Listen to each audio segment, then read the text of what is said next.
Denny, I have been wanting to chat with you since your debut novel, Wild Women in the Blues, came out in 2020. You were high on our list of people to interview for this podcast, so I cannot thank you enough for joining me today. Oh, thank you for the invitation. I truly appreciate the opportunity to talk to you and also just in general to talk about books and fun things like that. So thank you for having me. Well, speaking of books, I am so excited for our listeners to hear all about your latest novel, In the Face of the Sun. So, will you start by telling our listeners what the book is about? Sure, if I can remember. Okay, like I wrote it that long ago. In the Face of the Sun is a book that I've been thinking about for a number of years.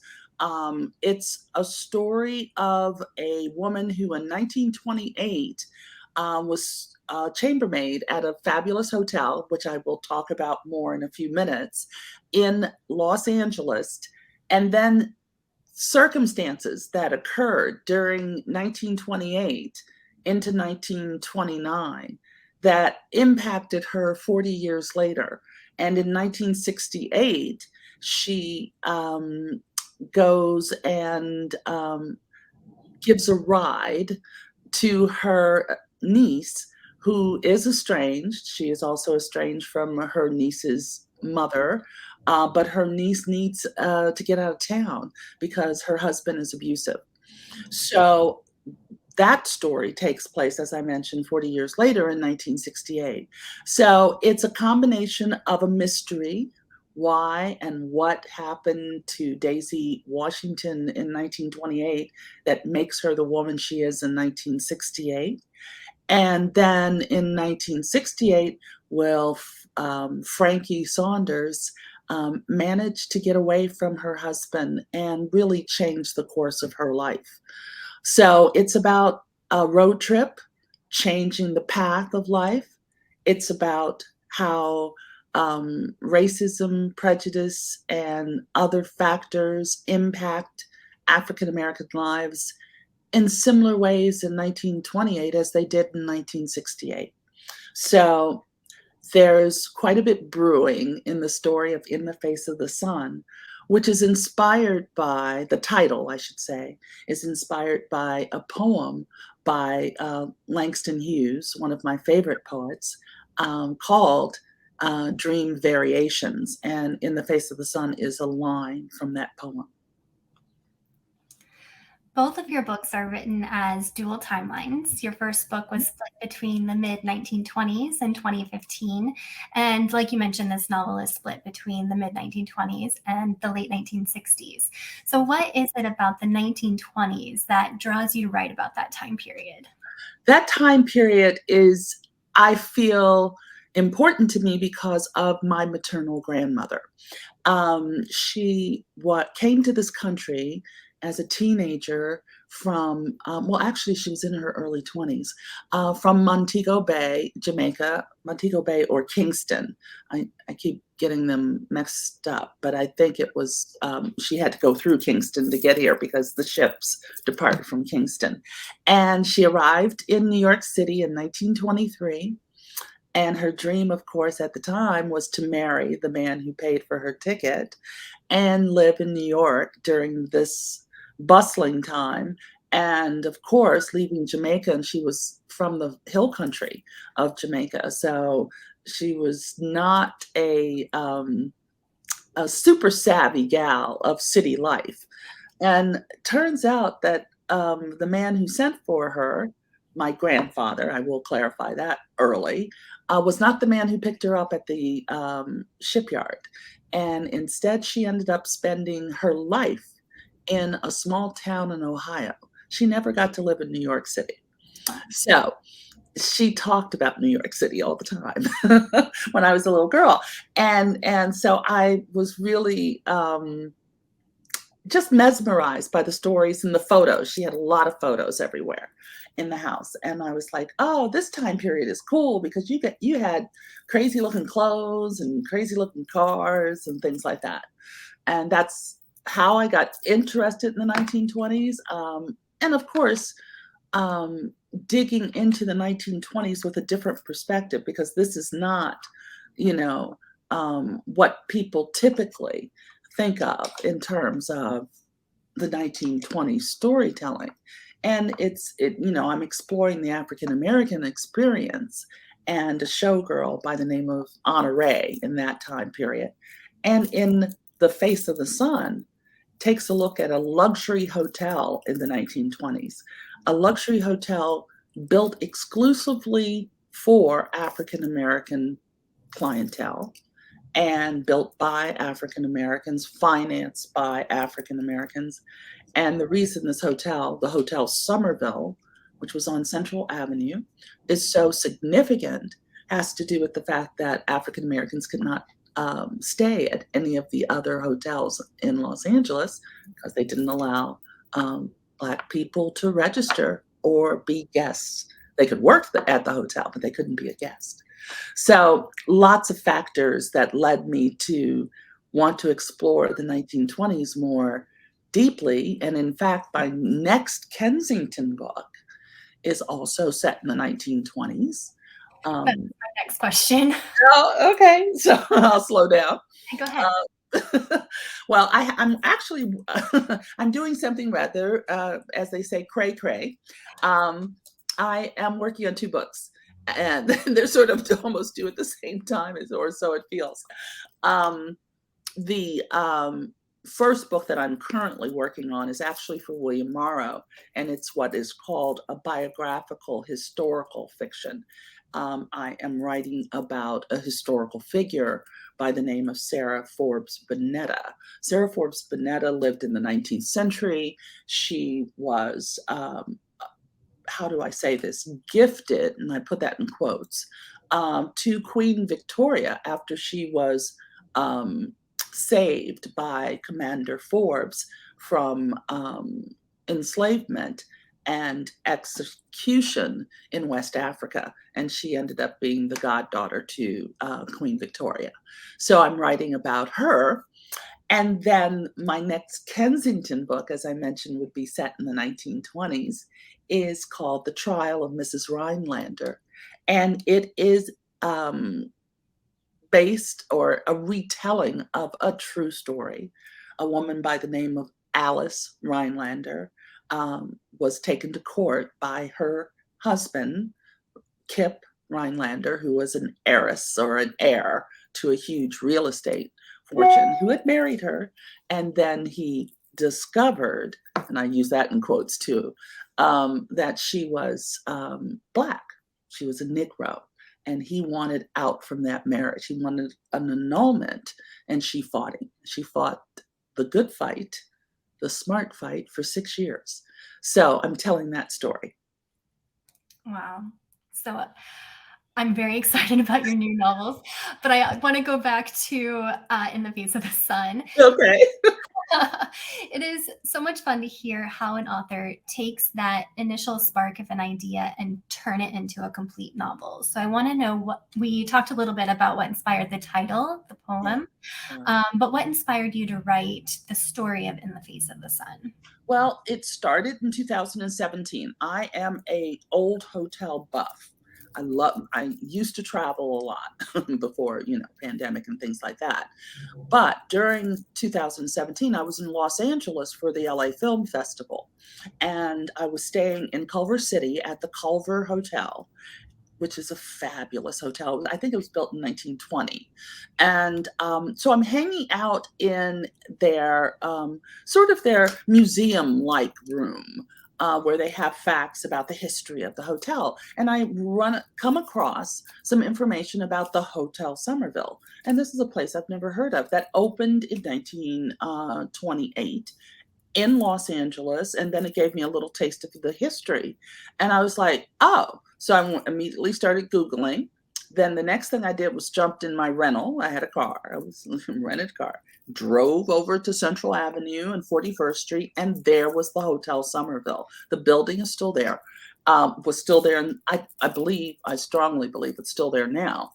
But in 2017, it was a senior living residence. It was no longer an active hotel. Actually, hadn't been an active hotel since probably the 40s or 50s, 1940s or 1950s. But anyway, the building is still there. And even the plaque on the front of the building that says Hotel Somerville is still there, so it has that, because it is a historic landmark. So I took a lot of photos from the outside and wandering around. And then this lady comes out, elderly lady, and she's like, "What you doing?" And I was like, "I'm taking pictures because I'm an author." And at the time, I had no books anywhere. I was just writing away, hoping to find an agent. I think I had an agent by then, but I wasn't near to be published.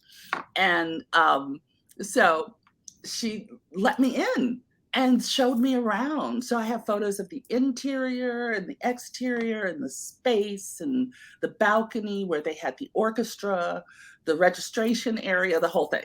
So I must admit, because I'm rambling again, but I must admit, I got so excited about this building. And I said, what was happening in the 1920s? What was happening in 1928?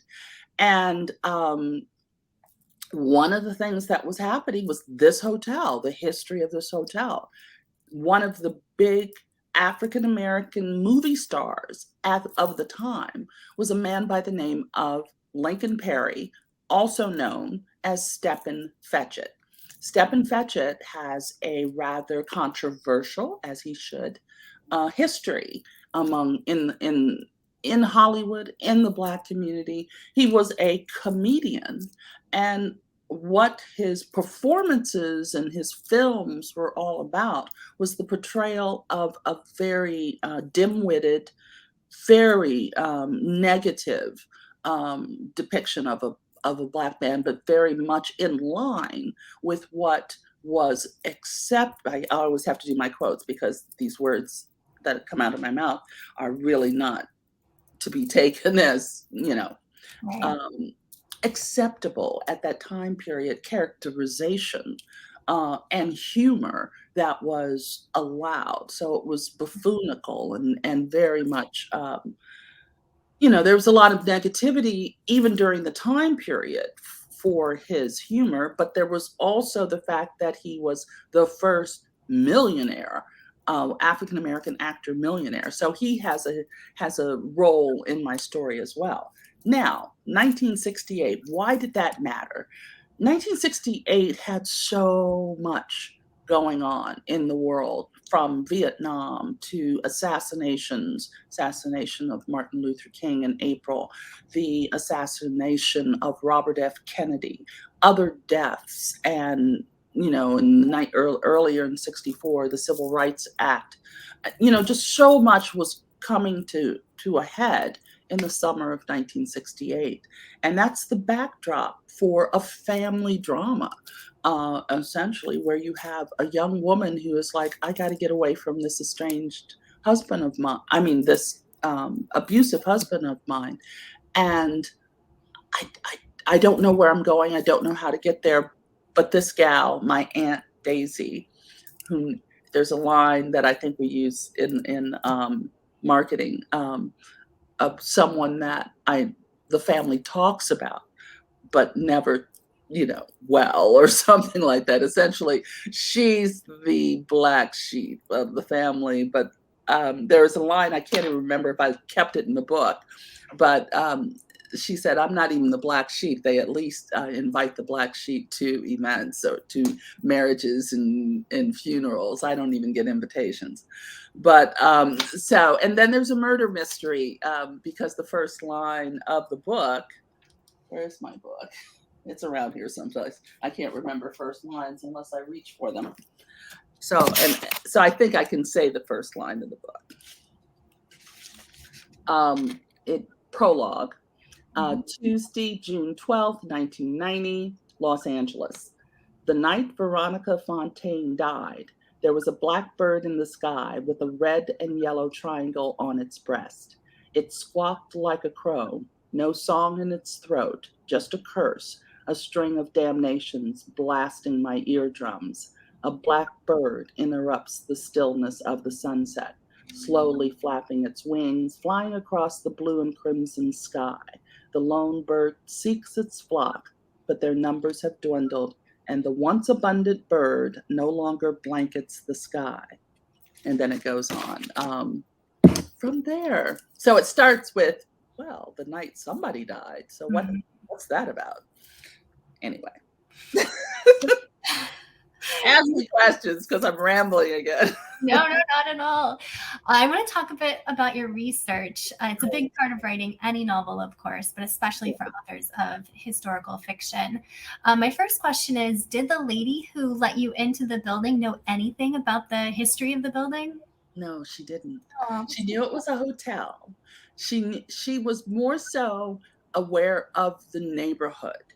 Um, and and she's like, she was definitely telling me, you should be writing about this because she was, I'd say she was in her 80s.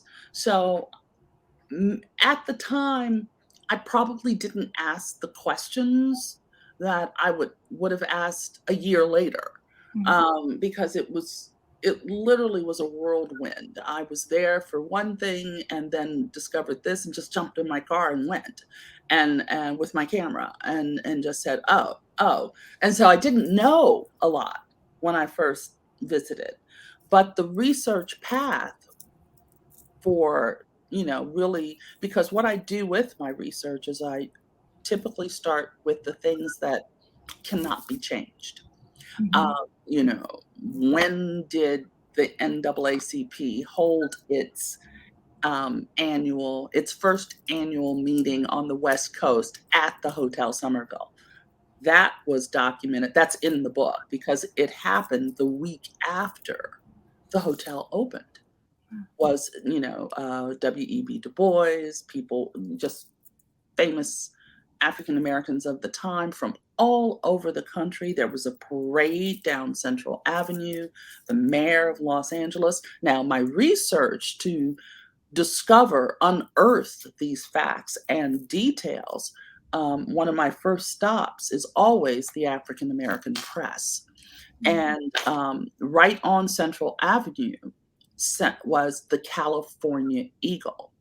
It was a publication that their editor, chief, and owner at the time was Charlotte Bass, Bass.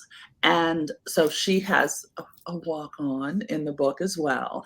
But her publication is important because another character in the 1928 storyline, who also is a part of the 1968 storyline, is a character whose name I can't remember right now.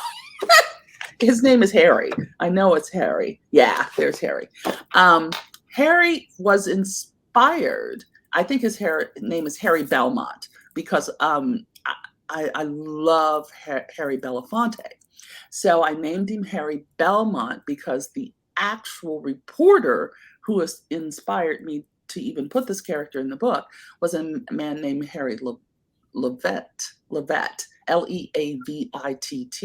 He was just a jack of all trades, editor, reporter. He covered sports, he covered news, he did all of this stuff for the California Eagle, then eventually ended up being an actor in Hollywood. He was just jack of all trades kind of guy.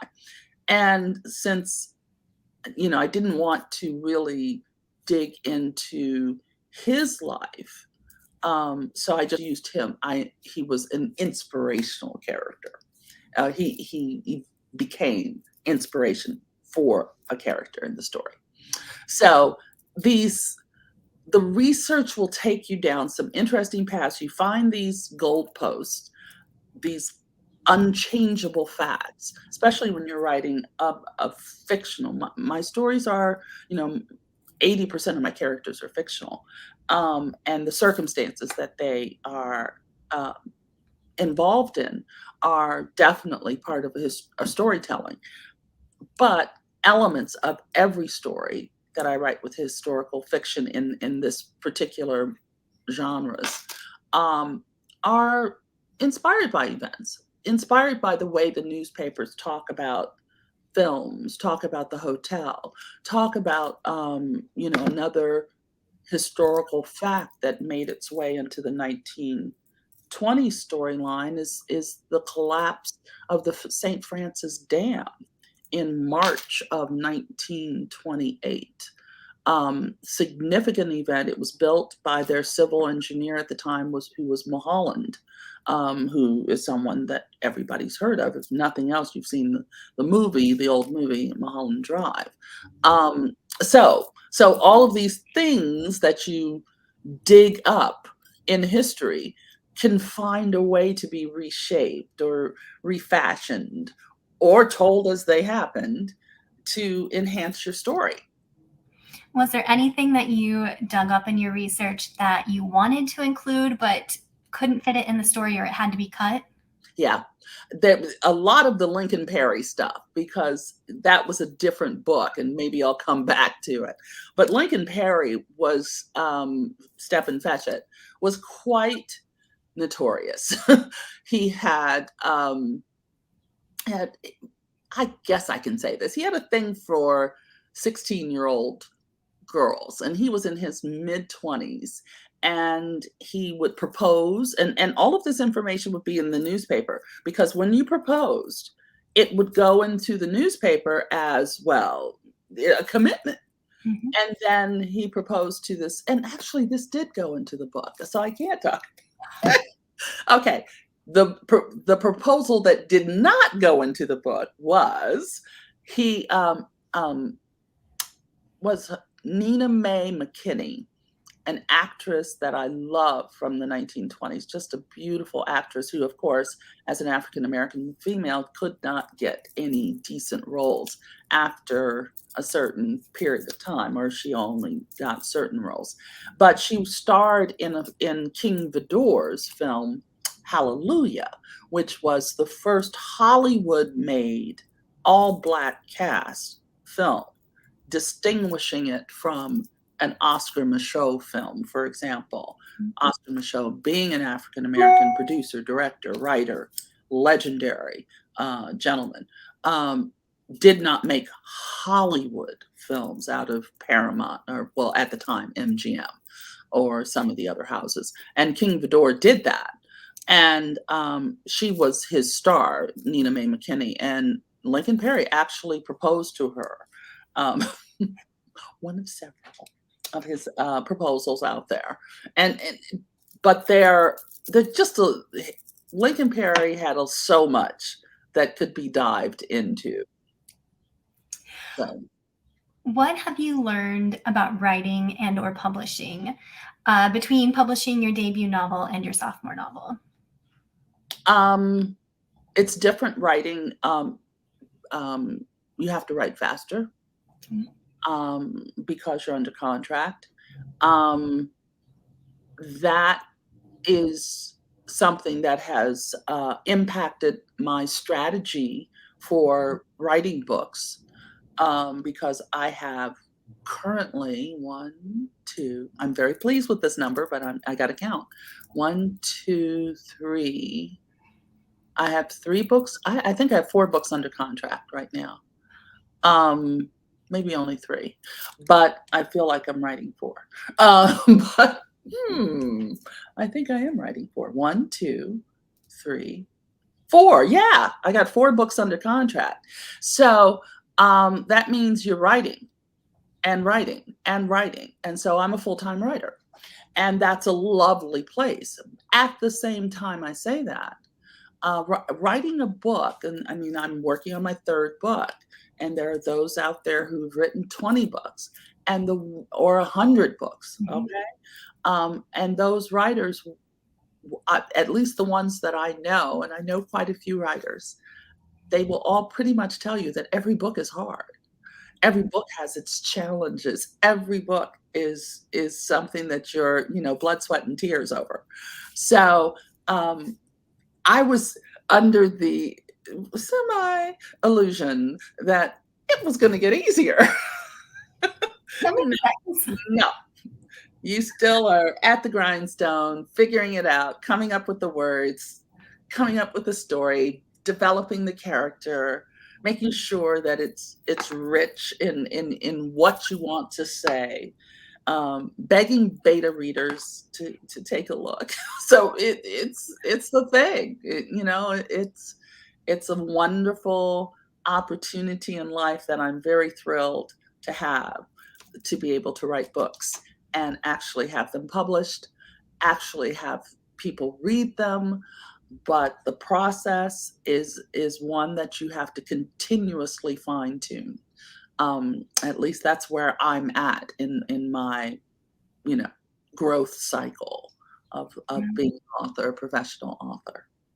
What advice do you have for aspiring authors? My favorite word is be patient, is patience. Be patient, because so often this is like my fourth career. I like to say that. I've been a professional dancer. I've owned a marketing and PR firm. I've been a PR spokesperson for a major corporation. I've done marketing for a national zoo. So I've done all these things, but always under everything that I was doing was writing. Even when I was dancing, I wrote the newsletter for for the dance troupe I was with. And so my advice is definitely be patient with your art, with yourself, and with your timing. Some people, I feel, get into such a hurry. They feel the competition before they feel the passion. The passion gets confused with competition. And I'm like, yeah, there is no competition. The only competition I don't even consider being a writer a world of competition. It's a world of art. It's a world of craft. It's a world of telling stories and doing the very best you can when you tell that story. And if you stay in that mindset, it gets less,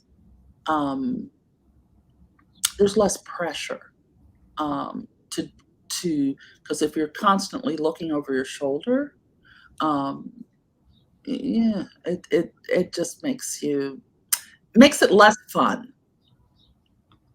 Yeah, absolutely. I think that's a beautiful reminder for people who are in the trenches of writing. It's easy to lose track of that. Yeah. I think it's safe to say that writers are also avid readers. So I want to hear a bit about your reading world. What do you like to read, and what books would you recommend right now? Right now, I don't read as much as I want to read. And that is an interesting space to be in because of my heavy writing schedule. But I have read some fabulous books in the last few months. I'm going to throw out some titles. Well, first I have to start with this book. It is, if I can get the thing right, it's called The Love Songs of W.E.B. Du Bois by Honore Fanone Jeffers. There we go. And the reason this book is so important to show is that it's a brilliant book, but it's 800 pages, and I read every word.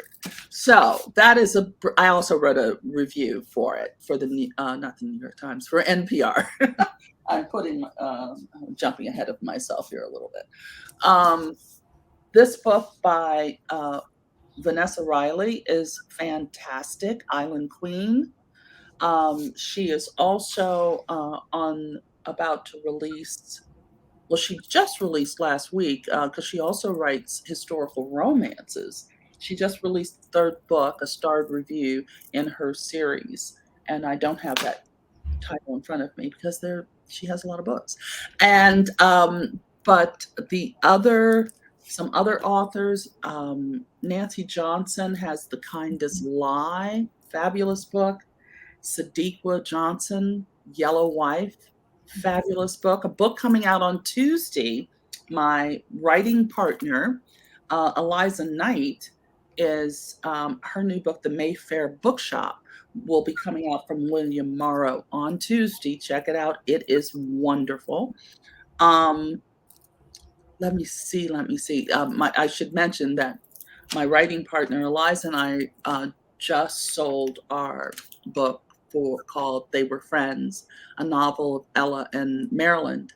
And that is to William Morrow. And it's the story of the friendship between Ella Fitzgerald and Marilyn Monroe. Oh, I'm very excited for that one. Yeah, you're going to have to wait a minute. We're counting books. Okay. Some of my other faves is this gal right here, Lily King. My favorite book by her, and one of my favorite books, period, is called Euphoria. So this one I just got hold of, and I'm just very excited about that. I'm just looking around because I usually keep these books nearby. Well, I just want to show the Mayfair Book Club. This is Eliza Knight's. This is. I know. We were talking about the backwards thing, and I'm just like, I can't figure it out. Another one of my favorite authors is Chanel Cleaton. I love her books. I just really do. She has a new one coming out in a couple months. So anyhow, so those are some. What am I talking about? I'm forgetting Piper Hughley. It has a book coming out. Her first historical fiction from William Morrow, called By Her Own Design.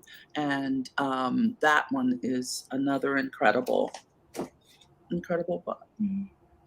So there's so much reading, so many good books. And then you're sitting there going, my ears, I audio, I do this, and then you have to write books too. So it's just busy. It's just busy. I wish I was a faster reader, but I am not. So I just read. I wish so too. I wish I were a faster reader. I am maybe the world's slowest reader, but I just savor everything. Yeah. I do. It's like I really am happy with my reading pace because I really absorb. But at the same time, I'm like, it takes too much time. I gotta do it faster. So I'm getting into. I love a good audiobook. You give me. I listen to all of my Diana Gabaldon books. I love Diana Gabaldon's Outlander series. I listen to them because it was like 1,000 pages. So many books in so little time. It's absolutely serious thing. Well, before we wrap up, I want to share how people can find you. Can you tell us where you hang out on social media and your website? Absolutely. And I keep it easy because of my marketing background. It's the same wherever you go. It's Denny S. Bryce. No space, no period. It's right there on the screen if you're watching. If you're listening, DENNYSBRYCE.com, or you go to Instagram, same thing, that's my handle. Go to Twitter, that's my handle. You'll find me on Facebook, that's my handle. I advise people out there, authors, don't make it hard for the readers and the other folks out there in the world to find you. Keep it simple.